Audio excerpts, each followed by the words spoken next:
안녕하세요 여러분. 오늘도 즐겁게 한국사를 학습해 보도록 하겠습니다. 이번 주가 마지막이라고 할 수 있으면 정말 좋을 것 같은 온라인 학습의 마지막 주간이 될 것 같습니다. 자, 그러면 이번 주에는 뭘 배우냐라고 한다면 한국의 문화사에 대해서 지금부터 알아볼 거예요. 삼국시대도 우리가 거의 다 배웠고, 그 다음에 남북국시대, 고려시대, 조선시대까지도 조선의 뭐 정치라든지 아니면 경제, 사회까지에 대해서 좀 배웠는데요. 이제 문화사 파트를 좀 해보려고 합니다. 이 문화사 파트는요, 재미있다면 재미있을 수 있고, 어찌 보면 백화점 같아 라고 해가지고, 헷갈리고, 내용도 방대하다 라고 할 수 있는데요. 그냥 보면서, 우리나라의 문화를 이렇게 많이 접할 수 있는 기회가 없을 거야, 다시는 이라고 생각하시면서 즐겁게 학습해 주시면 좋을 것 같습니다. 특히나 오늘 배울 내용은요, 불교에 대한 내용입니다. 자, 그럼 불교에 들어가기 전에 우리가 문화사 파트에서 어떻게 만들어져 있는지를 좀 보려고 하는데요. 가지고 있는 우리 교재 있죠? 교재를 보시면 40쪽에는 주로 불교랑 삼국과 가야 문화가 일본으로 전파되었다 라고 하는 내용이 담겨 있고요. 그 중에서 역시나 가장 중요한 부분은 불교가 되겠습니다. 그 다음에 이제 한 장 넘겨가지고 42쪽을 보시면 42쪽에는 삼국의 고분, 즉 무덤에 대한 이야기가 좀 나올 거고요. 요게 그래도 요즘 간간히 시험에 나오는 편입니다. 물론 불교가 훨씬 잘 나와요. 자, 그 다음에 도교랑 풍수지리설에 대한 이야기가 있는데요.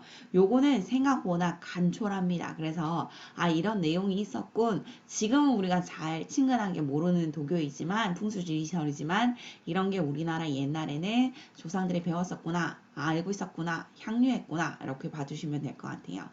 그리고 나서 이제 역사서하고 과학기술 및 인쇄술까지 배울 건데요. 아마 이번 주까지 하면 여기 42쪽, 43쪽까지 문제풀이 하면 끝날 것 같고요. 다음 주에 학교를 오시면 44쪽에 유학과 유교 교육 그리고 조선 후기의 새로운 사상과 조선 후기의 서민문화에 대한 파트를 배우면 우리가 지금까지 배웠었던 삼국, 그다음에 남북국, 고려, 조선까지의 내용을 다 배우게 되는 1학기 내용의 완성이 되겠다라고 할 수 있겠습니다. 문화사 파트는 사실 굉장히 방대하고요. 교과서 안에 있는 내용을 저희가 다 커버하지도 못했고요. 그리고 교과서도 전체의 문화사를 커버한다고 할 수 없습니다. 그래서 정말 일부분의 일부 그래서 정말 빙산의 일각 이 정도 된 거라고 생각하시면서 그래도 요걸 알면 우리 문화를 조금 더 이해하는 데 도움이 되었다라고 할 수 있는 것 정도는 한번 배워보도록 하겠습니다. 자, 오늘 배울 부분에서 불교는요, 주로 인물들이 많이 나와요. 그래서 인물에 대해서 알아두시면 좋을 것 같은데요. 특히나 이차돈, 그 순교를 했었던, 불교의 공인을 위해서 순교했었던 이차돈. 그 다음에 우리 역사에서 가장 불교에서 천재라 불리는 원광, 죄송해요. 원광이래. 원광은 세수고개를 만들었던 인물이고요. 천재는 원효입니다. 네, 원효. 그 다음에 의상, 해초, 여기까지 2차돈에서부터 해초까지는 동해신라까지의 인물이고요. 그 다음에 의천, 진울, 해심, 요새, 여기까지는 고려시대의 인물이 되겠습니다. 물론 2차돈하고 원광 정도까지는 그냥 삼국시대에 있었던 신라시대 인물이긴 합니다. 그러나 이제 우리가 봤을 때는 그래 신라에 있었던 인물들 5명, 고려에 있었던 인물 4명 이렇게 해서 정리하시면 기억하기 편하지 않을까 싶어서 정리를 해봤고요. 그 다음에 이제 우리가 배우게 될 조선 후기의 새로운 사상에 뭐가 있느냐라고 한다면 실학이나 서학이나 동학 같은 것이 있습니다. 요거는 다음 주에 학교 오셔서 선생님이랑 얼굴 보고 수업하시면 될 것 같습니다. 그 문화사 파트가 얼마 정도 시험이 나옵니까? 라고 한다면 굉장히 많은 부분에서 등장을 한다라고 할 수 있습니다. 한국사 능력 검정 시험을 봤을 때는 꼭 한 문제 이상은 삼국시대에서 등장을 하고요. 혹은 2문제 정도가 등장을 합니다. 그 중에서 보시면 이제 그 고분이라고 하는 무덤의 양식이 이렇게 3개 정도 나왔고요. 그다음 이제 불탑이라고 하는 부분에서 2개, 그 다음에 이 역사책 서술한 거 도교에 대한 이야기로 이렇게 등장을 한 바 있습니다. 고려시대에는요 주로 보시면 불교가 거의 한 문제씩 등장을 하는구나 라고 하는 걸 볼 수 있고요. 그 다음 뭐 역사서라든지 아니면 그 유학과 관련된 이야기, 유교 교육 같은 거, 과학기술과 관련된 거, 그 다음에 그 삼강청자까지 요렇게 해가지고 쭉 볼 수 있다. 흐름을 좀 많이 보시면 되겠고요. 고려사 파트에서는 문어 파트가 한 2개에서 3개 문제 정도 등장하는구나로 봐두시면 되겠습니다. 조선시대에는 굉장히 많은 내용들이 있는데요. 좀 뭔가 얘랑 합쳐진다 뭐 이런 느낌은 별로 없어요. 그래서 한 3문제 정도에서 한 많으면 5문제까지 문화사 파트에서 등장을 하는데 그 내용은 뭐 과학기술도 있고요. 실학 부분이 그래도 좀 많이 등장하죠. 실학이라든지 아니면 뭐 서학까지 뭐 천주교 실학 뭐 이런 것들도 좀 다양하게 등장한다라고 봐두시면 되겠습니다. 자, 그럼 이제 40쪽을 펼쳐가지고 40쪽에서부터 한번 설명을 들어가 볼게요. 불교라고 하는 것은 언제부터 융성을 했느냐라고 하면 고구려 시대에 있었습니다. 고구려 시대에 중국에서 처음으로 들어왔는데요. 고구려 소수림왕 때 불교가 전래되었다라고 합니다. 고구려는 사실상 남아있는 게 유물이 거의 없어요. 뭐 유적도 없고요. 그래서 그 남아있는 것 중에 그래도 그나마 유명한 게 이게 금동연가 7년명 열애입상이라고 부르는 요 아이가 있습니다. 이 아이는 금동이고요. 그러니까 동이 기본이고요. 금은 금박을 입혔습니다. 그리고 이제 열애라고 하는 것들이 뭐 입상은 서 있는 거고요. 이제 열애 부처를 나타내는 것입니다. 이게 고려시대의 요 광배라고 부르는 건데 우리가 흔히 후광인가라고 생각할 수 있는데 광배 부분이 나뭇잎처럼 생긴 것이 아주 눈에 띕니다. 요것과 관련해가지고 이 문화재하고 관련해가지고 어떤 일이 있었냐면 예전에 그 도난 사고가 있었어요. 그러니까 사람들이 이게 금인 줄 알고 도난을 했었는데 그 당시에는 CCTV가 개발도 안 돼 있었을 때 이게 도난이 당한 거예요. 그래가지고 그 사람을 훔쳐갔을 때 이걸 녹여가지고 금을 팔면 그건 돈이 좀 되겠지? 라고 생각을 해서 집에 가서 우그려서 요게 지금 그때 당시에 우그러진 거예요. 했더니 알고 보니 동이었던 거예요. 대부분은 동이죠, 당연히. 그래서 이게 금이 아니구나 충격을 받고 어떻게 했느냐 도둑이 이거를 다시 반환을 해야 되는데 자기는 잡히고 싶지 않고 그래가지고 경찰서에 전화해가지고 내가 어느 다방 소파 밑에다가 숨겨놓을 테니 찾아가시오 라는 식으로 해서 돌아온 문화재다 라고 할 수 있습니다. 사실은 이 고구려하고 관련된 유물이 유적이 없다고 말씀을 드렸는데요. 네, 왜냐면 불타기도 대부분 불탔어요. 고구려는 목탑을 주로 만들었거든요. 근데 그 고구려 사람들이 어디로 주로 이렇게 이동을 한 바 있냐면 일본에 이주를 한 사람들도 좀 있었던 겁니다. 그리고 일본으로 건너가서 이제 문화재를 알려주거나 만들어주거나 하는 사람들이 좀 있었던 거죠. 그래서 그런지 고구려의 불탑을 보고 싶다라고 한다면 저쪽 일본 교토에 가시면 야사카라고 하는 절이 있거든요. 그 야사카에 있는 그 절 근처에 목탑이 되게 큰 게 하나 있어요. 5층 목탑이 있는데요. 그게 고구려의 목탑과 유사하다.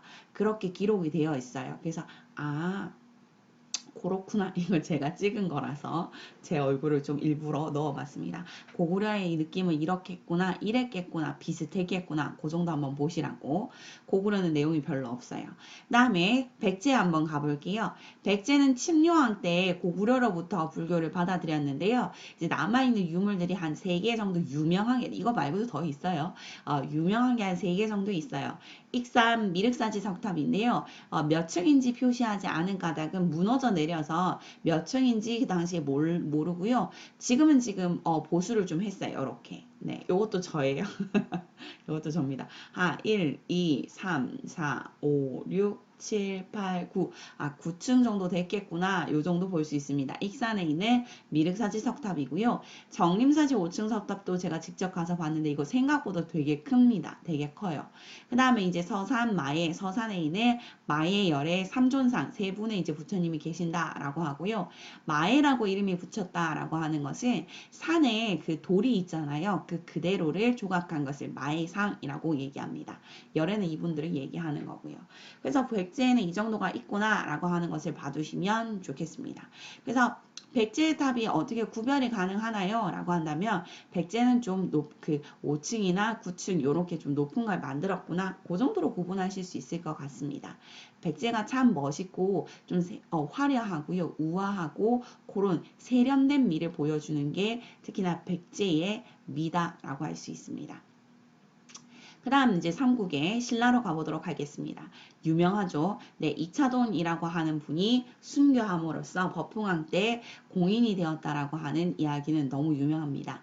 그것을 이렇게 형상화한 비석이 있는데요. 여기 보면 흰 피를 쏟고 있는 목, 속구쪽으로는 흰 피, 그 다음 떨어져 있는 목 같은 걸 보면서 아, 이차돈의 순교를 볼 수 있구나. 당시에 그 불교식 왕명을 썼었는데요. 법흥이나 진흥 이름 전부 다 뭐 선덕이나 진덕 이런 것도 전부 다 불교식 왕명이다라고 할 수 있습니다. 삼국 중에서 신라에서는 특히나 호국적 성격이 매우 강했다라고 얘기하는데요. 말 그대로 국가를 수호한다라고 하는 의미를 가졌었던 게 불교의 신라 불교의 특징이다라고 할 수 있겠습니다. 자, 이제 여기서부터가 제일 중요한 이야기를 할 수 있을 것 같아요.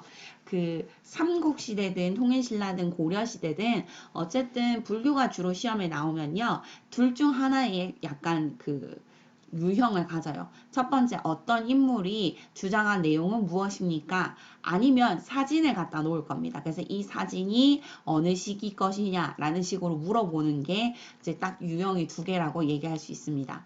시험에서 그 제일 어려운 건 사실 이제 인물들이 얘기했었던 것들이 시험에 나오면 좀 어렵다. 뭐 이러한 불교의 그 얘기했었던 교리도 잘 모르겠다라고 하기 때문에 다시 한번 이제 보시면서 집중해서 좀 봐주셔야 되고요. 그 다음에 내용을 보시면서 한 번 확인하고 두 번 확인하고 그런 작업들을 자주 해주시는 게 좋을 것 같아요.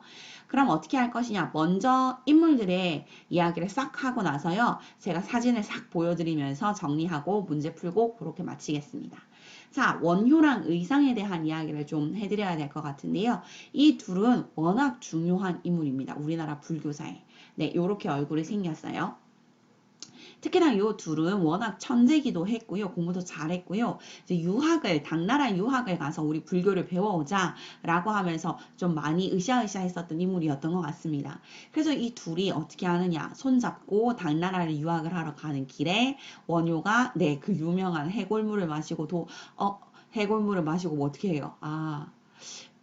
내가 처음 그 새벽에 목이 타가지고 해골물을 마셨을 때는 정말 정말 시원하고 이렇게 달고 맛있는 물이 없다고 생각했는데 알고 보니 내가 시체의 물을 마셨구나. 사람의 마음이 중요하지 내가 배우는 게 뭐 중요하겠는가. 그래서 이제 원효는 그때 돌아와서 이제 다시 신라로 돌아오게 되고요. 그대로 해서 의상은 당나라 유학을 가게 됩니다. 원효는 일심사상, 화쟁사상, 아미타사상이라고 하는 것을 주장했다고 하는데 주로 이렇게 생각하시면 돼요. 이분은요. 똑똑하기로는 그 당시에 동아시아에 있는 사람들이 깜짝 놀랄 정도로 똑똑했다고 해요. 특히나 불교의 발상지였던 인도에서도 원효의 글을 보고 깜짝 놀라서 서로 얘기하느라 토론하느라 정신이 없을 정도였다고 얘기를 하고요. 그럼에도 불구하고 이분은 무엇을 잘했냐면 불교의 대중화에 굉장히 노력을 많이 했습니다. 천재인데 대중화를 위해서 노력했던 인물이다. 그래서 무슨 이야기를 했느냐? 아미타라고 하는 것의 중요성을 얘기를 합니다. 그 유명한 우리가 알고 있는 나무 아미타불이라고 하는 말이 나오는 거죠. 이것만 안다면 우리 극락 왕생할 수 있어. 그러니까 우리 같이 아무것도 모르는 중생들도 아미타만 믿기만 하면 극락 왕생할 수 있다더라. 불교의 대중화를 주장했었던 인물이고요. 일심사상이나 화쟁사상이라고 하는 것 자체가 모든 것이 마음에 있고 서로 다투지 말고 화해해야 된다. 뭐 이런 식의 이야기를 주장을 담고 있어요. 사실 저도 이 불교의 그 논리에 대해서 잘 모르는 사람이기 때문에 다른 분들이 들으셨을 때 아이고 저렇게밖에 설명을 못하나 라고 하실 수도 있는데 제가 알고 있는 바는 요 정도 설명할 수 있을 것 같습니다. 자, 의상입니다. 의상은요, 당나라 유학을 갔다가 그 당시에 최고의 당나라 유행하던 불교를 하나 정착을 시키는데요. 그게 우리나라의 화엄이라고 하는 사상, 화엄 종파를 새로 만들게 됩니다. 그 화엄 종파의 가장 대표적인 절이 영주에 있는 부석사가 되겠습니다. 부석사에는 또 재미있는 일화가 있죠. 이 이름이 뭐냐면 뜰부자에 돌석자 이렇게 얘기를 합니다. 이게 뭐냐면 의상이 당나라에 가 있는데 당나라에서 하숙을 했던 거예요. 근데 그 하숙집 여인네가 의상을 짝사랑을 했던 겁니다. 그래서 오빠를 위해서 내가 열심히 옷을 지어서 오빠가 나중에 신라에 갈 때 돌아갈 때 입혀드려야지 이렇게 마음을 먹었던 것 같아요. 의상은 몰랐죠. 그래서 그 여인네가 열심히 옷을 짓고 막 열심히 노력을 해가지고 이제 오빠에게 드려야지라고 하는 날 이미 의상은 신라로 가는 배를 타고 있었던 거예요. 그래가지고 의상이 떠나가는 배를 바라보면 그 여인이 오빠에게 이 옷이 닿기를이라고 하면서 바닷물에 그 자신이 만든 옷이랑 그리고 몸을 던집니다. 그리고 나서 그 여인네가 어떻게 되냐? 용이 됩니다. 그러고 나서 이제 의상은 모르죠. 돌아와서 나는 이제 절을 지어야 되는데 절을 어디다 지을까라고 해서 봤더니 부석사 그 터가 지금 터가 너무 좋았던 거예요. 그래가지고 여기다가 절을 지으면 정말 정말 좋겠다라고 해가지고 딱 들어갔더니 알고 보니 그 터에 이미 도둑들이 많이 살고 있었던 거예요. 그래서 도둑들이 네가 뭐야? 라고 하면서 의상을 죽이려고 할 때 아까 그 용이 뿅하니 등장을 해가지고 불교에서 살생을 하지 않지 않아요? 그러니까 안 하잖아요. 그래서 뿅하니 나타나서 어떻게 했느냐? 돌을 이렇게 무거운 돌 옆에 있는 무거운 돌을 3번 띄웠다 내렸다 하니 도적들이 깜짝 놀래서 이 부처님께서 정말 부처님이래. 이 승려께서 참 대단하신 분이구나. 저희를 받아주세요. 라고 해가지고 이분들이 전부 다 불교에 귀의했다. 도적들이 귀의했다. 라고 하는 이야기를 담고 있는 절이 부석사입니다. 이게 부가 뜰부자의 돌석자. 네. 그럼 원효하고 의상을 어떻게 기억을 해야 하느냐? 원효는 말, 아미타라고 하는 말, 나무 아미타라고 하는 말을 기억을 좀 많이 해주시면 좋을 것 같고요. 의상은 화엄이라고 하는 말을 좀 기억해 주시면 되겠습니다. 요 두 분의 신앙을 합치면 나무 아미타불 관세음보살이라고 하는 말이 된다고 해요. 그것만 알면 우리 극락왕생할 수 있다 말이겠죠. 그 다음 통일신라의 이제 가장 대표적인 인물 중에 해초라고 하는 인물은 특히나 그 당시에 불교의 가장 중요한 지역, 즉 인도하고 서역이라고 하는 곳은 서아라비아 정도까지 서아시아 아라비아까지 순례를 하고요. 왕호 천축국전이라고 하는 여행기를 저수를 했는데 이 뜻이 무엇이냐면 왕이 왕래하다. 당시에 인도가 5개로 나누어져 있었거든요. 그래서 인도를 나타내는 한자말인 천축국 오는 5개. 그래서 5개로 나뉘어진 천축궁을 왕래하며 지은 글이라고 하는 게 왕호 천축국전이 되겠습니다. 자, 여기까지가 이제 통일신라 인물 중에 유명한 사람들을 좀 본 거고요. 여기서부터 좀 헷갈릴 것 같아요.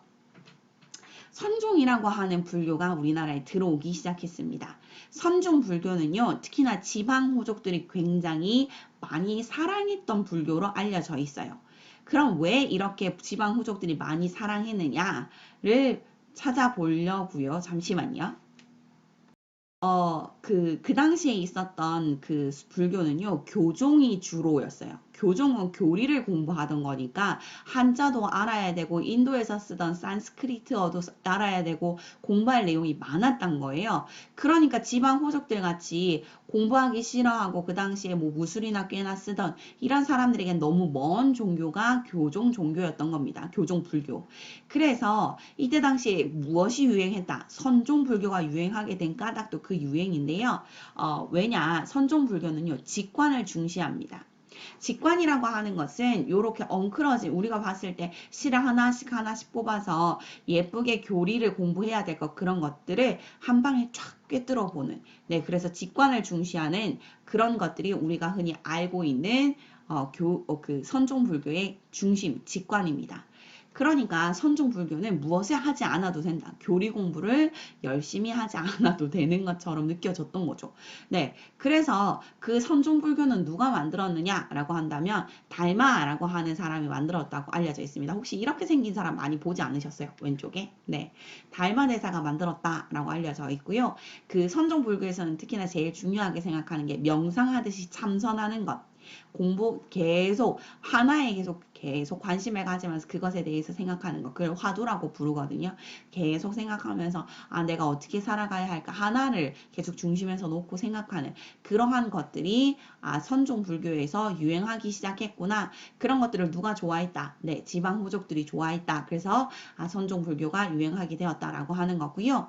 선종 불교를 영어로는 젠이라고 얘기를 해요. Z-E-N, Z-E-N, 젠이라고 얘기하죠. 이거는 약간 그 일본에서 말한 선종 불교를 젠 이렇게 얘기하거든요. 그래서 이게 영어식으로 젠 얘기하면 선종 불교를 얘기하는 거구나. 참선, 명상을 하는 불교를 얘기하는구나 라고 생각하시면 됩니다. 통일신라에 있었던 불교 중에 가장 중요한 유적지는 특히나 이 두 개입니다. 다 아실 거라고 생각을 해서 넘어갈게요. 둘 다 당연히 유네스코 지정 문화재입니다. 석굴암과 불국사. 자, 신라말 그 선종이 유행을 하면서 우리나라에서 유행했었던 게 무엇이 있느냐라고 한다면 승탑이 있습니다. 그 선종에서 가장 중요하게 생각하는 게 누구냐면요. 스승님이에요. 스승님이 생각을 하나씩 던져주는 거야. 너는 왜 사니? 행복 때문에 삽니다. 그럼 행복이란 무엇이니? 행복이 무엇일까? 이렇게 화두를 하나씩 던져주는 스승님이 가장 중요한 겁니다. 그래서 스승님께서 돌아가시고 나서 불교는 화장을 하잖아요. 그럼 화장을 하고 나면 사리가 남습니다. 몸에. 그럼 그 사리를 보관하는 탑, 사리탑, 승탑이라고 하는 것을 세우기 시작합니다. 스승이 중요하니까요. 그래서 승탑을 만들기 했구나, 시작했구나. 그 승탑 중에 가장 아름다운 승탑으로 꼽히는 게 화순에 있는 쌍봉사 철감선사탑이라고 불리는 승탑입니다. 그 스승이 중요하기 때문에요. 저희 티벳에서도 스승이 중요한 불교, 선종 불교 영향을 받아서 스승이 중요하다. 그래서 스승을 티벳에서는 라마라고 불리거든요. 그래서 라마 불교라고 하는 게 스승이 중요한, 그래서 선종 영향을 받은 불교구나 라고 생각하시면 됩니다. 신라 말에 이제 불교에서 탑이 나오는데 그냥 이런 게 있다라고 하는 것만 봐주시면 돼요. 뒤에서 또 한꺼번에 보여드릴게요. 이제부터 이제 고려 가야 됩니다. 자, 고려 가겠습니다. 고려에서는 기본적으로 불교를 굉장히 사랑합니다. 왜 그러느냐? 고려를 세웠었던 지방 호족들이 불교를 사랑했기 때문이죠. 네, 그래서 나라 전체가 불교를 사랑하는, 즉 숭불 정책을 실시하였다. 숭상하다. 불교를 숭상하는 정책이 있었습니다. 태조 왕건제는 특히나 이 훈요 10조라고 하는 것을 통해서 연등회나 팔관회를 계속해서 중시해라 라고 하는 것을 당부했습니다. 다고 합니다. 연등회나 팔관회가 무엇입니까? 라고 한다면 이렇게 볼 수 있을 것 같아요. 연등회는 우리가 석가탄신일, 흔히 초파일이라고 불리는 그때에 연등을 다는 의식을 연등회라고 얘기를 하고요. 현재는 하지 않지만 고려시대와 조선시대까지도 좀 남아있었다고 해요. 그러나 주로 고려시대 때 했었던 팔관회라고 하는 것이 행사가 있었습니다. 불교라든지 아니면 민간 신앙까지도 전부 다 합쳐서 천신을 위로하고 국가와 왕실의 태평을 기원하던 의식을 우리가 팔관회라고 부릅니다. 다 이것도 불교 행사니까 기억해 주시면 좋을 것 같아요. 고려의 불교 행사 팔관회. 광종 때는 과거 제도를 만들면서 그 과거 시험에 승려를 뽑는 승과 시험까지도 두었고, 국가의 스승, 왕의 스승을 두는 제도까지도 정비가 되어 있었다. 그 다음 사원은 절을 부르는 일이거든요. 절에 세금을 면해주는 혜택까지도 주면서 불교를 지원하였으며 대장경을 간행하는 것을 국가에서 정책으로 삼았다. 그래서 우리가 알고 있는 초조대장경, 그다음 팔만대장경 같은 것을 만들었구나 라고 하는 것을 봐주시면 됩니다. 자, 여기서부터 이제 고려의 인물이 또 등장하겠습니다.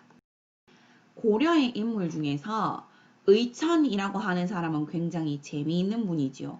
의천은 자신의 아버지가 문종, 즉 왕입니다. 왕의 아들로 태어나서 무슨 일을 했느냐? 당시에 옆에 있었던 송나라로 유학을 갑니다. 불교를 위해서. 네, 그리고 돌아와서 무엇을 만드냐? 천태종이라고 하는 새로운 종파를 만듭니다. 여기서 공통점을 볼 수 있지 않습니까? 어디 갔다 오면 종파를 만드는구나. 의상은 화엄종을 만들었고 의천은 천태종을 만들었구나. 근데 이때 천태종을 만들면서 교종이라고 하는 교리를 중심으로 생각하는 그 불교의 종파와 직관이라고 불리죠. 그 생각하는 것을 중요하게 생각하는 선종을 통합시키면서 이거 두 개 다 중요해. 교관 겸수, 교리체계인 교리를 공부하는 것과 실천 수행인 그 우리가 앉아서 명상하는 그것을 함께 닦아야 돼. 직관을 함께 해야 돼. 그래서 교관을 겸해서 수행해야 한다라고 하는 것을 주장했다고 합니다. 이거 말고 제가 왜 의천을 중요하다고 생각하는 이유, 그의 형도 나중에 왕이 되는데요. 그게 숙종입니다. 고려 숙종. 그 고려 숙종 때 의천이 무엇을 만들자라고 주장을 했었죠? 동전을 만들자라고 주장을 했었죠. 그래서 우리가 알고 있는 해동통보라고 하는 동전을 만들었습니다. 아, 의천이 그런 사람이었구나. 그 다음 여기까지는 고려 전기의 인물이고요. 이제 여기 진울은 고려 중기 이후 후기에 있는 사람입니다. 특히나 진울은 무신들이 다스리던 시기에 특히나 몽골이 침입했던 시기에 이 사람이 있었다라고 할 수 있습니다. 우리나라 현재 가장 많은 종파, 가장 큰 불교의 종파 이름을 조계종이라고 불리는 거 혹시 아시죠? 그것을 만든 사람이 진울 되겠습니다. 의천이랑 진울에게는 그래서 각각 어떤 별명, 어떤 닉네임이 붙어 있냐면요. 나라의 스승이라고 하는 이름을 붙어 있습니다. 그래서 둘 다 국사입니다. 국사, 나라의 스승. 그래서 의천은 대각국사, 그리고 진울은 보물과 같다. 그래서 보조국사라고 하는 별칭을 가지고 있습니다. 이거는 내려진 거예요. 이 사람은 참 위대한 인물이니까 이렇게 이름을 붙여주자. 당시에도. 조계종을 창시했습니다. 이제 진울이라고 하는 사람은요, 의천과 반대로 선종 중심으로 교종의 통합을 주장을 했었던 인물입니다. 특히나 당시에 불교라고 하는 것이 순수하지 않다, 더 이상 순결하지 않다, 그래서 우리 초심으로 돌아가자라고 하는 운동을 수선사를 중심으로 움직였는데요. 현재의 순천 송광사가 수선사입니다. 그래서 이것을 수선사 결사운동이라고 얘기합니다. 수선사를 중심으로 순결하게 돌아가자라고 하는 결사운동. 이때 당시에 두 개의 수행 방법을 주장했는데 돈오 점수랑 정해 쌍수라고 하는 수행 방법을 각각 주장했다고 합니다. 주장 내용은 이래요. 돈오, 그러니까 마음이 부처구나 라고 하는 것을 한 번에 빡 깨닫고 이렇게 깨닫고 나서도 계속 꾸준하게 점진적으로 수행해야 한다. 그게 돈오 점수입니다. 그 다음에 정해쌍수라고 하는 것은 사실상 저 위에 있는 교관겸수랑 내용이 거의 비슷합니다. 수행 방법인 즉 명상과 지혜 즉 공부를 같이 같이 공부해야 된다. 쌍으로 공부해야 된다 라고 했던 게 정해쌍수 되겠습니다. 기억하시고 구분하실 수 있으면 됩니다. 이 두 분께 의외로 시험에 잘 나오고요. 그 누구보다 진울이 시험에 가장 잘 등장하십니다. 내용도 많고요. 그 다음 주장하신 내용도 아주 혁신적이고요. 생긴 건 이렇게 생겼습니다. 대각국사 의천이고요. 느낌이 약간 스웩이 느껴지십니까? 왕의 아들의 스웩. 그 다음 보조국사 진울입니다. 그리고 그 당시 고려의 불교에서 이제 가장 유명한 탑이라고 하는 거 경천사지 10층 석탑이라고 하는 것도 뒤에 가서 또 보여드릴게요.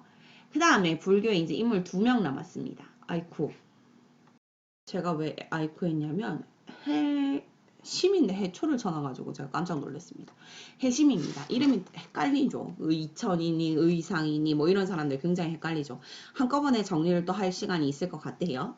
그 다음에 해심부터 한번 보여드릴게요. 이때부터는 이제 거의 고려 말로 갑니다. 고려 말에 어떤 학문이 들어오느냐, 성리학이라고 하는 새로운 학문이 들어옵니다. 그러면서 성리학이 들어올 수 있도록 해심이 무엇을 얘기했냐, 유교랑 불교가 좀 일맥상통하는 부분이 있는 것 같아 라고 하면서 성리학이 들어올 수 있도록 사상적인 토대를 마련했던 분이 해심입니다. 근데 이분은 요즘에 제가 시험에 나오는 걸 단 한 번도 본 적이 없고요. 오히려 요새라고 하는 분이 시험에 잘 나오더라고요. 이분도 역시나 결사운동을 했는데요. 백년사라고 하는 곳을 중심으로 결사운동, 즉 순수하게 돌아가자 이런 운동을 하셨습니다. 그 중에서 무엇을 중요하게 생각했느냐? 참회라고 하는 것을 주장하셨다고 해요. 그래서 요분 참회 수행을 강조하였다. 이렇게 기억하시면 됩니다. 그런데 고려 말에 우리가 알고 있듯이 권문세족하고 결탁이 되면서 점점 불교 자체가 불교 종교로서의 영향력을 가지지 못하고요. 막대한 토지나 노비를 소유하면서 사적인 영역이 되거나 돈을 벌어들이는 비리와 관련이 되어갑니다. 그래서 신진사대부가 비판을 엄청 했었는데 특히나 정도선이라고 하는 사람은 불시 잡변 부처씨 잡소리하네 라고 하는 내용의 비난을 거의 가했었던 그렇게 가버리는 게 불교다라고 하는 거. 조선시대에도 불교가 그럼 유행을 안 했느냐? 유행했어요. 그런데 왕실 차원이나 아니면 그 사대부들, 양반 사대부들 중심으로는 전혀 유행하지 못했고요. 간간히 왕이 뭐 세조라든지 아니면 세종 때도 살짝 있었거든요. 그런 식으로 조선 전기에 살짝 있었고 그거 말고는 대부분의 사람들이 그냥 민간 차원에서 불교를 좀 누렸구나 그 정도입니다. 예, 조선은요, 조선 우리가 알고 있는 한양 4대문 안에는 그 어떠한 종교도 넣을 수 없다라고 하는 것이 규정이 돼 있어서 네, 그 외에 바깥에다 지었다라고 할 수 있습니다. 그리고 특히나 조선시대에는 불교를 굉장히 탄압했던 흔적들이 많이 보입니다.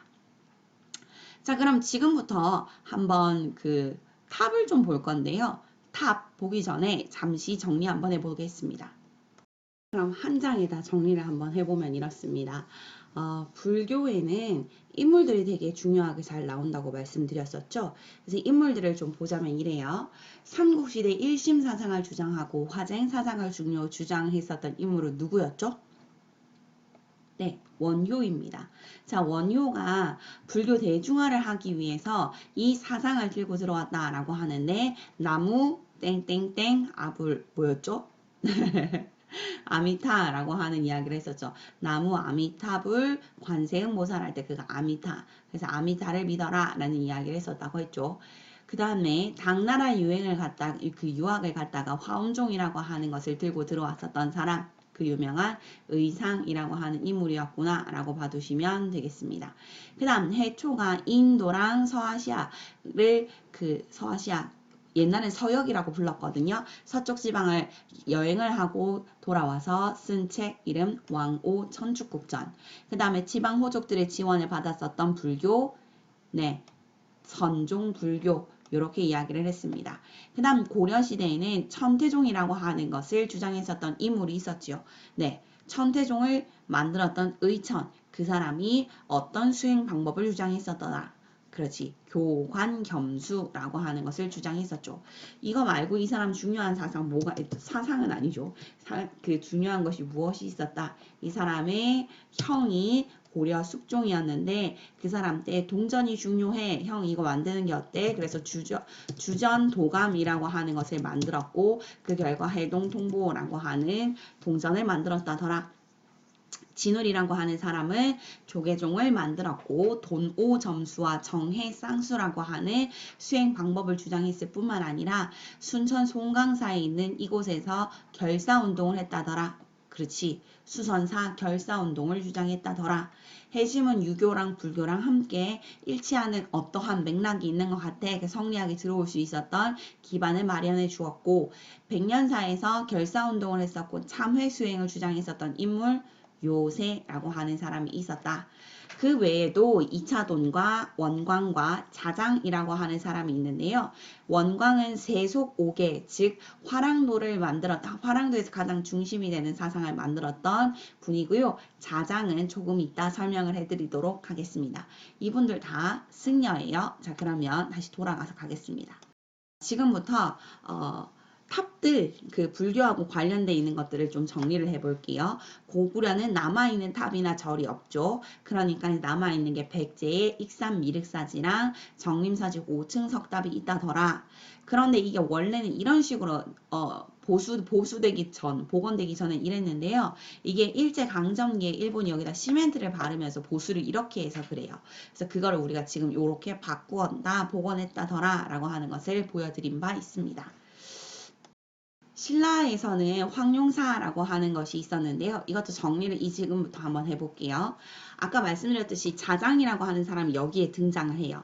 황룡사라고 하는 곳은 현재는 터만 남아있어요. 터만 남아있는데 진흥왕 때 황룡사를 건립하자라고 하는 이야기가 있었다고 해요.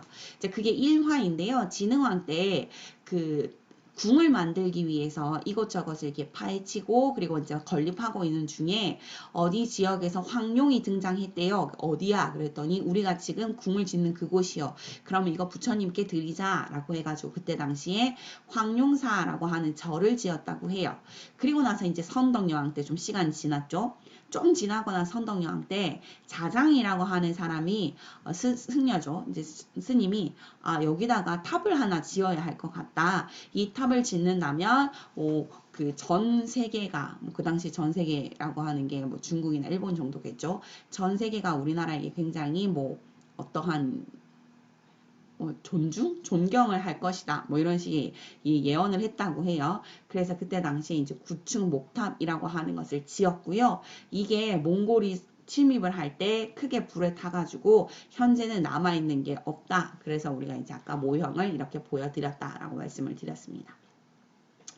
그 다음에 이제 신라시대의 유명한 탑 중에 분황사 모전석탑이라고 불리는 아이가 있습니다. 분황사 모전석탑이 발견되었을 당시에는 이런 식이었는데 현재는 이제 복원을 했죠. 이게 왜 만들어졌느냐? 이것도 역시나 선덕여왕 때 있었던 건데요. 선덕여왕 때 당나라에게서 편지가 하나 오는데 그 편지에 그림이 하나 같이 옵니다. 근데 그 그림이 굉장히 모욕적이었던 거예요. 어떤 그림이었느냐? 모란 꽃이 예쁘게 자수가 나 있는 그림이었는데요. 그 그림을 보면서 사람들이 화들짝 놀랬던 게 그림에 나비가 없는 겁니다. 이 왜냐? 선덕여왕 너 솔로로 살고 있지? 싱글이지? 주변에 있는 남자가 너에게 여인네라고 하지 않지? 예쁘게 꽃만 피어 있으면 뭐하냐? 나비가 없는데 라는 식의 이야기, 즉 너는 여자가 아니지 라는 식의 모욕적인 이야기를 들은 그 그림을 보면서 했던 거예요. 그래서 사람들이 아니야, 우리의 여왕께서는 굉장히 멋있는 분내나는 여인네야 라고 하는 것을 보여주기 위해서 분내나는 절을 만든 게 분황사 모전석탑이라고 하는데요. 이 석탑은 모전입니다. 즉 벽돌의 모양을 따라서 만든 거예요. 그러니까 벽돌처럼 하나하나를 전부 다 다듬은 거지 벽돌이 아니에요. 굉장히 독특하죠. 그러니까 이건 뭐냐면 벽돌탑을 만들던 중국의 모습을 모방하고자 만든 거예요. 더 힘든 거예요, 이거는. 네, 하나하나를 큰 돌을 다 깎아서 만든 거라서 되게 놀라운 것이구나 라고 생각하시면 되는데요. 이게 이제 어떤 식으로 발전이 되냐면 처음에는 이제 모전 석탑이 등장을 하다가 나중에는 그냥 우리나라의 고유의 석탑을 만들게 된다 라고 하는 것으로 정착되셨다고 보시면 됩니다. 그 다음에 이제 통일신라에 있었던 이 탑인데요. 통일신라에서 유명한 탑은 되게 많습니다. 왜냐하면 통일신라 자체가 워낙 많은 문화재를 만들었던 나라이기 때문인데요. 특히나 이 가문사지 3층 석탑이라고 하는 것이 눈여겨서 볼만합니다. 왜냐? 이것은 신문왕 때 자신의 아버지인 문무왕에게 감사합니다 라고 하면서 지은 절인데 그 절의 대부분은 사라졌고요. 탑만 남아있는데 이 탑이 굉장히 멋있어요. 쌍둥이 탑이고요. 생긴 모양 아까 다시 그렇게 보시면 이렇게 생겼어요. 네, 이렇게 이쁘죠. 그 다음에 우리가 흔히 이걸 석가탑이라고 불리는데 불국사 3층 석탑이라고 하는 것이고요. 이 불국사 3층 석탑의 맞은편에는 우리가 10원짜리 요즘 잘 보이진 않죠. 10원짜리는 다보탑이라고 하는 아이가 같이 서 있습니다. 그래서 석가탑하고 다보탑은 불국사 안에 대웅전 바로 앞에 있는 굉장히 예쁜 탑 두 개가 되겠습니다. 현재는 복원공사가 다 아마 끝났을 겁니다. 그 다음에 통일신라 때 말고 이제 신라 하대로 가면은 이 3층 석탑의 좀 모습이 예쁘지 않다? 우리가 균형이 있다라고 얘기하는 건 통일신라의 가장 중심일 때 균형이 있다라고 하는데 균형이 조금 깨져서요. 약간 상승적인, 그러니까 수직적인 느낌으로 쓱 올라가는 느낌이 좀 더 강한 그런 식으로 형식이 조금씩 바뀌기 시작합니다. 그래서 신라 말의 가장 대표적인 석탑으로 삼는 게 진전사지 3층 석탑입니다. 석탑이 되게 많고 이러니까 구분하시기가 힘들다라고 하면 백제는 좀 많아요. 네, 층의 수가 뭐 5개나 9개. 그죠? 미륵사지 석탑이나 아니면 복림사, 네, 복림사 맞죠? 정림사지 5층 석탑과 같이 이렇게 좀 이렇게 층수가 많고요. 그 다음에 신라는 주로 3층입니다. 주로 3층. 네, 목탑이었던 황룡사 9층 목탑 말고는 대부분 3층이고요. 네, 그렇게 구분하실 수 있어요. 그 다음 아까 얘기했듯이 신라 하대 쪽으로 가면은 이 자신의 스승인 승려가 훨씬 중요해지기 때문에 선사탑이라 불리는 승탑이 등장을 하는 시기가 신라 말입니다. 그 다음 발해에서의 가장 대표적인 것이 이불병자상, 나란히 하는 부처, 나란히 앉은 부처상이라고 하는 게 있고요. 그 다음 영광탑이라고 불리는 엄청 큰 요런 게 발해의 불교와 관련된 유물이겠습니다. 그 다음에 이제 고려시대인데요. 고려시대에는 굉장히 위로 높게 짓습니다. 이게 원나라의 영향을 크게 받았었던 건데요. 원나라의 영향을 크게 받아서 경천사지 10층 석탑이라고 해가지고 요건 개성에 있었던 건데요. 그거를 그대로 다시 분리해가지고 어디서 다시 새롭게 조립을 했냐면요. 국립중앙박물관 안쪽에다 집어넣었어요. 그래서 국립중앙박물관 안에 즉 우리나라에서 거의 유일하게 실내에 다시 재조립한 10층 석탑입니다. 엄청 높아요. 대리석으로 만들어져서 아름답기도 굉장히 아름답습니다. 그래서 경청사지 10층 석탑을 보면 원나라의 영향을 받았고 대리석으로 만들었구나. 고려의 특유한 겁니다. 그래서 고려에는요. 다각다층적인 석탑이 주로 만들어집니다. 탑도 높고 층수도 뭐 9층, 8층, 뭐 10층 요 정도 되는 다층이고요. 각도 굉장히 많은 그래서 화려한 느낌을 가지는 게 고려시대의 특징입니다. 고려시대의 탑 말고 그 부처님의 모습을 한 이러한 조각상을 보면요. 굉장히 토속적인 느낌이 많이 듭니다. 가장 대표적인 것을 그 논산에 있는 관촉사 석조미륵 보살 입상이라고 부르는데 보시면 얼굴이 굉장히 토속적인 느낌이 들지 않습니까? 네, 부여에 있는 것도 쌍둥이처럼 비슷하게 생겼죠. 요게 갓쓴 것도 우리나라의 그 미륵 보살의 모습을 하고 있는 것 중에 가장 고려시대 특징적이다라고 할 수 있습니다. 그래서 얼굴을 보면 어디선가 봤을 것 같은 옆에 있는 옆자리의 친구와 비슷하게 생긴 그런 느낌이 보이죠. 그래서 요렇게 토속적이고 좀 친근한 느낌이 나면 고려시대구나 라고 생각하시면 됩니다. 고려시대에는 특히나 이제 약간 비율이라든지 이런 조화로운 느낌은 별로 잘 들지는 않습니다. 조선시대에도요, 고려시대의 것을 거의 그대로 들고 들어오는데, 그래서 원각사지 10층 석탑이라고 하는 것은 앞서 본 경천사지 10층 석탑하고 거의 구별이 되지 않는다라고 할 수 있습니다. 요거는 언제 만들어졌냐면 세조 때 만들어졌고요. 이것이 만들어진 장소는 우리가 잘 알고 있습니다. 탑이 있는데 굉장히 오래됐어. 그리고 요즘엔 그런 말도 많이 쓰죠. 누구지? 뭐 탑골지디 뭐 이런 식의 얘기를 하는 곳 있잖아요. 그래서 원각사지 10층 석탑이 있는 곳은 탑이 세워진 곳 공원, 네, 탑골공원 혹은 파고다공원이라고 불리는 그곳, 네, 3.1운동의 시작점 거기에 세워진 탑이 원각사지 10층 석탑이고요. 법주사 팔상전은요. 이거 조선시대에 만들어진 건데요. 아주 독특합니다. 네, 안에 들어갈 수 당연히 있고요. 탑인데 안에서 뭔가 불상도 있고 네, 절도 할 수 있고 그렇게 만들어진 곳입니다.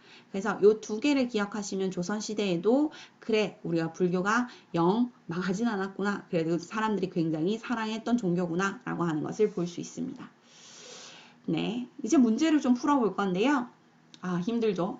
네, 문제를 풀어보고 네 문제만 얼른 후루룩 풀어보고 마치도록 하겠습니다.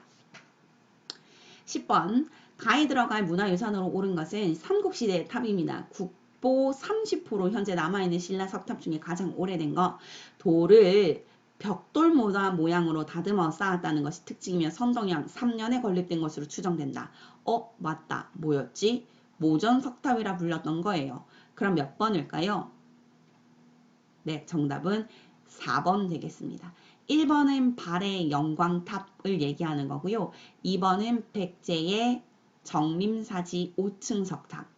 5번이 다보탑. 신라의 다보탑. 3번은 시험은 그렇게 잘 나오는 아이. 이것도 무슨 모전석탑 7층일 거예요. 근데 별로 중요하지 않은 아이. 네, 요 정도. 그 다음에 이제 밑으로 내려갈게요. 밑줄근 이 종파에 대한 설명으로 옳은 것은 이것은 전라남도 화순군 쌍봉사에 있는 국보 57호 철감선사 승탑이다. 승려의 사리를 보완하는 승탑은 이 종파가 수용된 이후 9세기부터 유행하였다. 이 종파는 도의선사가 가지선문을 개청한 이래 구산 선문을 형성하였다. 이거 뭡니까? 선종이죠. 그럼 선종에 대한 설명으로 옳은 것 1번 몇 번이에요?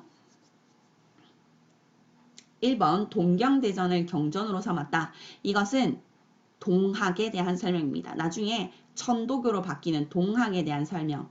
2번 단군을 숭배의 대상으로 하였다. 네, 단군이니까 이거는 나중에 나오는 대종교입니다. 3번 대성전을 세워 옛 성현의 제사를 지냈다. 대성전이 있는 곳은 성균관이거든요. 이건 성리학하고 관련이 있습니다. 정답은 4번 참선과 수행을 통해서 깨달음을 얻고자 했었던 선종불교 되겠습니다. 5번 마음속에 하느님을 모시는 시천주를 강조했다. 이것도 동학에 대한 설명이 되겠습니다. 네, 다음으로 넘어갈게요. 15번입니다. 아이고, 벌써 답을 제가 여기다 띄워놨네요. 다시 지웠어요. 15번 고려시대의 불교의 문화를 찾아서, 그러니까 가에서 마에 들어갈 내용으로 적절하지 않은 거. 제가 풀어봤던 이 문제가 가장 어렵더군요. 자, 고려시대의 불교 문화에 이런 것들이 있으니까 한번 보십시오 라고 합니다. 1번 가족, 봉정사, 안동 봉정사, 논산 관촉사, 다 순천 송광사, 합천 해인사, 강진 백년사. 발음도 잘 안 돼요. 그죠? 자, 그럼 보세요. 1번 팔상전을 통해서 본 5층 목탑의 구조. 팔상전은 아까 어디예요? 네, 조선에 있었던, 우리가 알고 있었던 법주사에 대한 내용이니까 정답은 이거구나. 근데 이게 이렇게 풀기가 쉽지가 않아요. 나머지도 다 읽어봐야 알거든요. 석조미륵 보살 입상의 조형적 특징. 석조미륵 보살 아까 봤었나요? 기억나요? 이상하게 생긴 볼게요. 네. 이상하게 생겼다고요? 네, 약간 비율이 좀 맞지 않고 귀엽게, 어찌 보면 귀엽게 생겼다라고 할 수 있는 이 아이. 네, 이 아이가 석조미륵 보살 입상이죠. 이게 지금 논산 관촉사 이야기를 묻는 거거든요. 그래서 그걸 묻고 있는 거였구나. 자, 그 다음에 보조국사 진울의 생애와 주요 활동. 그치, 이게 우리가 알고 있는 송광사 수선사에 대한 이야기구나. 그 다음에 팔만대장경. 그래, 팔만대장경 어디 있지? 해인사에 있습니다. 법화신앙을 바탕으로 한 요새 신앙결사운동. 그렇습니다. 이게 강진에 있는 백년사를 중심으로 한 백년결사운동에 대한 설명입니다. 그래서 어찌 보면 쉬울 수 있다라고 할 수 있지만 다 배우고 나니까 쉬운 거지 문제 굉장히 어려운 문제예요. 네, 그러면 그거에 대한 이야기를 조금만 더 해볼게요. 지금 안동 봉정사 극락전에 대한 이야기를 좀 하고 있거든요. 아까 가에 안동 봉정사라고 하는 게 나왔는데 안동 봉정사가 고려시대에서 굉장히 위치하는 것은 무엇이냐라고 한다면 이거예요. 안동 봉정사 극락전은요. 예쁘게 생겼습니다. 쌤 별로 안 예쁜데요? 라고 할 수 있을 것 같지만 굉장히 예뻐요. 잘 보세요. 제 옆으로 보면 이렇게 생겼어요. 옆은 이걸 우리가 흔히 무슨 지붕이라고 부르냐면 맞배 지붕이라고 부릅니다. 그러니까 측면이 4칸이에요. 하나, 둘, 셋, 4칸. 정면은 몇 칸? 하나, 둘, 세 칸. 그래서 정면 3칸에 측면 4칸을 가진 맞배 지붕 구조를 가지고 있는 안동 봉정사 극락전은요. 안을 들여다보면 더 아름답습니다. 그냥 그런 것 같아요. 라고 하실 수 있는데요. 이게 무려 국보 몇 호쯤 돼 보인 것 같아요? 이게 제가 알기로 국보 15호거든요. 되게 높죠. 엄청나죠. 그 까닭이 현재 대한민국에 있는 가장 오래된 목조 건축물입니다. 적어도 12세기에서 13세기에 만들어졌을 거다라고 추정이 됩니다. 어마어마하죠. 그래서 이 아이 안동 봉정사 극락전을 기억 한번 해주셨으면 좋겠고요. 이걸 하면서 제가 그냥 목조 건축에 대한 이야기를 조금 더 해드리자면 주심포 양식하고 다포 양식이라고 하는 게 있어요. 기둥 위에 올라간 요걸 우리가 공포라고 하는데 요게 올라간 양식, 즉 기둥 위에 바로 올라간 이 아이, 이거는 장식처럼 올라간 아이, 이걸 다포라고 부르고 원래대로 그냥 우리가 알고 있는 기둥 위에만 올리는 양식을 주심포라고 부르는구나. 그거를 이렇게 볼 수 있어요. 부석사 무량수전하고 창경궁 명정전을 보시면 각각의 주심포 양식하고 다포 양식이다 라고 할 수 있습니다. 그러니까 다포 양식은 조금 더 수식이 많고 화려하다라는 특징을 좀 가진다 라고 할 수 있죠. 지붕의 양식도 이렇게 구분할 수 있어요. 맞배 지붕 양식이 아까 봤었던 봉정사 극락전의 가장 대표적인 거고요. 그 다음에 이제 우진각 지붕, 우리가 흔히 보는 지붕이 우진각 지붕이고요. 팔짝 지붕이라고 하는 것은 중간에서 한 번 더 휘어서 내려오는 아이가 팔짝 지붕. 그거 말고도 4모, 6모, 8모 뭐 이런 것들도 있고요. 원형 지붕처럼 해가지고 지붕의 형태로 구분할 수 있는 것이 목조 건축물이 있습니다. 마지막 문제는 엄청 어렵나요? 네. 가에 들어갈 내용으로 가장 적절한 것은 여기는 순천 조계산에 자리한 송광사입니다. 해인사 통도사와 함께 우리나라 삼보사찰 중 하나로 16명의 국사를 배출하여 승보사찰로 불립니다. 이곳에서 어떤 일이 벌어졌지? 정답은 네, 4번 되겠습니다. 쌤 근데 삼보사찰이 뭐예요? 라고 한다면 이렇게 설명을 할 수 있을 것 같아요. 자, 삼보사찰이라고 하는 것은 세 개를 묶어서 삼보라고 불립니다. 즉 통도사, 해인사, 송광사를 각각 불과 법과 승을 모아놓은 곳이라고 하면서 세 개의 삼보, 보물과 같은 존재라고 불리는데요. 통도사는 부처님의 진신사리가 모셔진 곳이다 라고 해서 그 얘기를 하고요. 그 다음에 해인사는 우리가 흔히 알고 있는 그 팔만대장경이라고 하는 대장경이 모인 곳, 그래서 법을 상징하고요. 송광사는 아까 위에서 읽었듯이 16명의 국사를 배출하였다, 즉 승려를 많이 배출하였다 라고 해가지고 각각 불법승을 가리키는 세 아이 삼보사찰이다 라고 부릅니다. 네, 그러면 와, 여기까지 공부하시느라 정말 수고 많으셨고요. 혹시나 나는 궁금하고 나는 선생님한테 뭔가 질문하고 싶다. 그럼 개인적으로 뭐 답글을 달아주시거나 하면 댓글을 달아주시면 제가 답을 하도록 하겠습니다. 여기까지 공부하시느라 수고 많으셨습니다.